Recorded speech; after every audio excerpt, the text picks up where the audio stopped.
আসসালামু আলাইকুম। কেমন আছেন আপনারা সবাই? নতুন আরেকটি ভিডিওতে আবারও আপনাদেরকে স্বাগত জানাচ্ছি। তো এখানে আমি কমলার জুস বানিয়ে নিচ্ছি, আর এটা আমি হাতের সাহায্যে করছি। তো আমার মেয়েটা যেহেতু অসুস্থ ছিল, তো ওর বেশি বেশি করে এই ধরনের ফলের রস খাওয়া দরকার। তো এই কারণে আমি দুইটা কমলা চিপে হাতের সাহায্যে রস করে ওকে এখন দিয়ে দেব। আর আমিও মানে খাচ্ছি, ফল খাচ্ছি, তারপরে ডাব আনা হয়েছে, ডাবের পানিও খাবো। তো আমার মেয়েকে ফলের রস করে দিয়ে তারপরে আমি ডাবের পানি খাবো। আর অসুস্থতা থেকে ওঠার পরে আসলে মানে সুস্থ হতে অনেক দিন লাগে। মানে জ্বর নেই, কিন্তু তারপরেও দেখা যায় যে শরীর অনেক দুর্বল, মাথা ঘোরানো থাকে। একটু কাজ করার পরে দেখা যায় মাথা ঘোরানো শুরু হয়ে যায়, তখন এসে আবার রেস্ট করতে হয়। তো অনেক ধরনের সমস্যা। তো যাই হোক, এই তো রস করে নিয়েছি, ফলের কমলার রস করে নিয়ে এখন এই তো আমার মেয়েকে দিয়ে দিচ্ছি। আর এখানে দুইটা কমলার রস আছে, তো মোটামুটি বেশ অনেকটাই হয়েছে।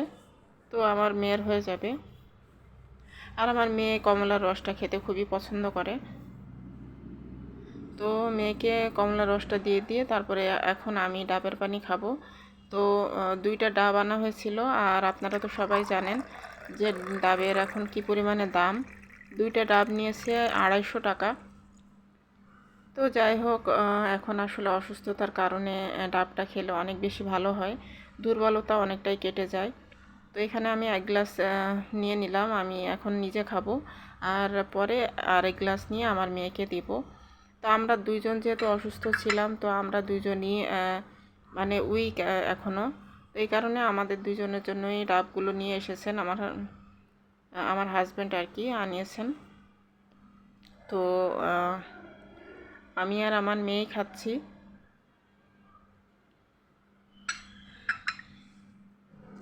তো ডাবটা খেতে অনেক বেশি মজা ছিল।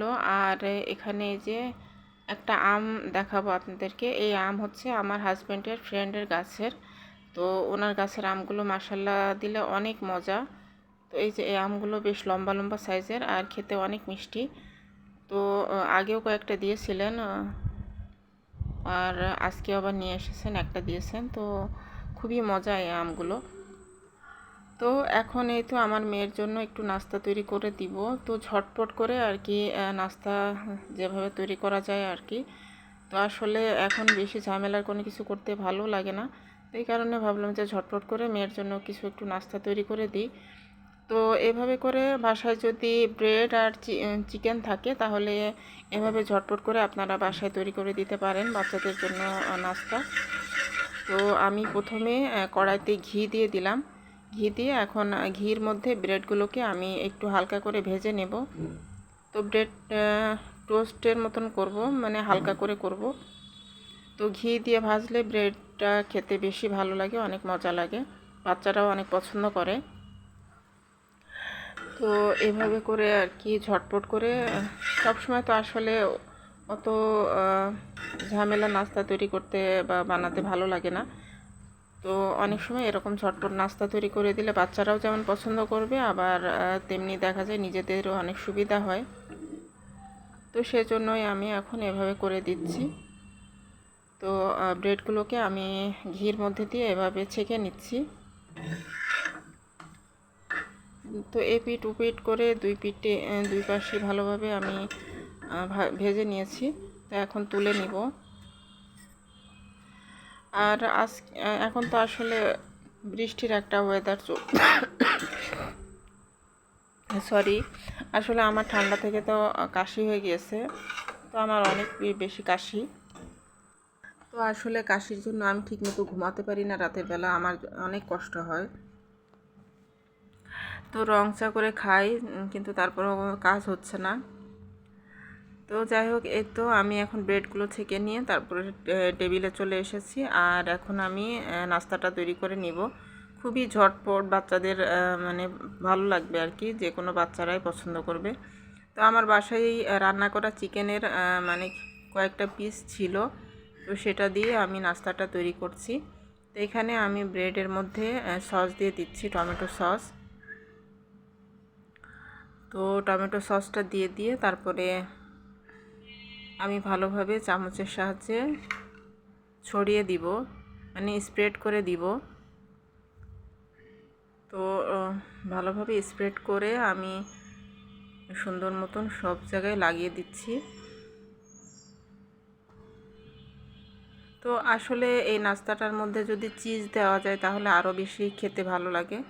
তো চিজটা তো আসলে আমাদের ঘরে খুব একটা আনা হয় না, মাঝে মাঝে আনা হয়। আসলে চিজ তো আপনারা সবাই জানেন যে এতটা অনেক বেশি এক্সপেন্সিভ, তো সবসময় চিজটা আনাটাও সম্ভব হয় না। তো আমার মেয়ে অবশ্য অনেক বেশি পছন্দ করে, তো মাঝে মাঝে যখন আনা হয় তখন আমি আবার পিৎজা বানিয়ে দিই। তো এখানে আমি চিকেনগুলোকে স্লাইস করে করে আমি এখন ব্রেডের উপরে দিয়ে দিচ্ছি। তো এই তো এভাবে করে ছোট ছোট করে স্লাইস করে করে আমি টুকরো করে ব্রেডের উপরে দিয়ে দিব।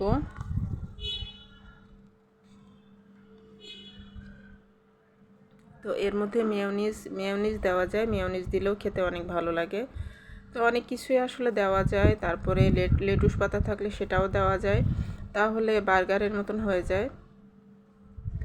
অনেক কিছুই দেওয়া যায়, অনেকভাবেই করা যায়। তো আমার আসলে বাসায় যা ছিল, যতটুকু ছিল সেভাবেই করছি। আর এভাবে আমার মেয়ে খুবই খুশি হয়ে গিয়েছিল। আমার মেয়ে তো অনেক বেশি পছন্দ করেছে। তো আমার মেয়ে আসলে চিজটা খেতে খুবই পছন্দ করে। তো চিজটা যখন আনা হয় তখন দেখা যায় যে ও নিজেই খায়, আমার ছোট মেয়ে আর কি। তো আমার ছোট মেয়েটাই এটা ওটার জন্য একটু বায়না করে বেশি।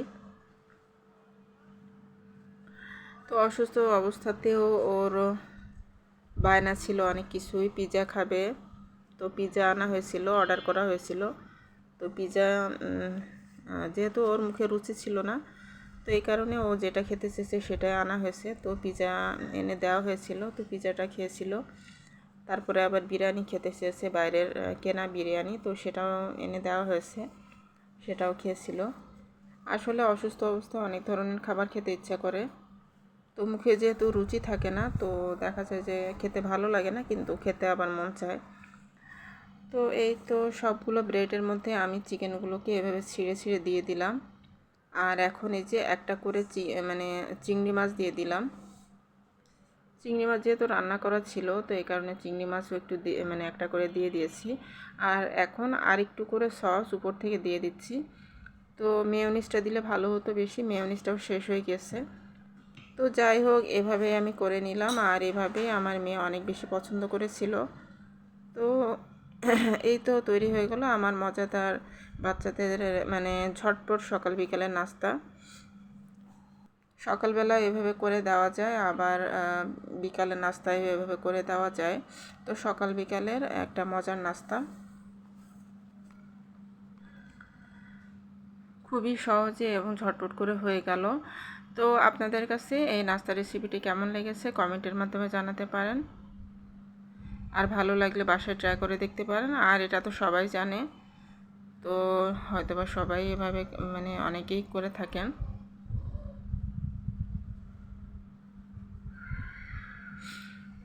তো এই নাস্তা রেসিপিটা আমার মেয়ে খেয়ে খুবই মানে খুশি হয়েছিল। তো সন্ধ্যার পরে আমি অবশ্যই এটা তৈরি করেছিলাম। আর আমাদের এখানে তো অনেক বৃষ্টি, দুপুর পর্যন্ত রোদ ছিল, তারপরে বিকালবেলা প্রচণ্ড মেঘ করে কালো হয়ে বৃষ্টি চলে এসেছিল।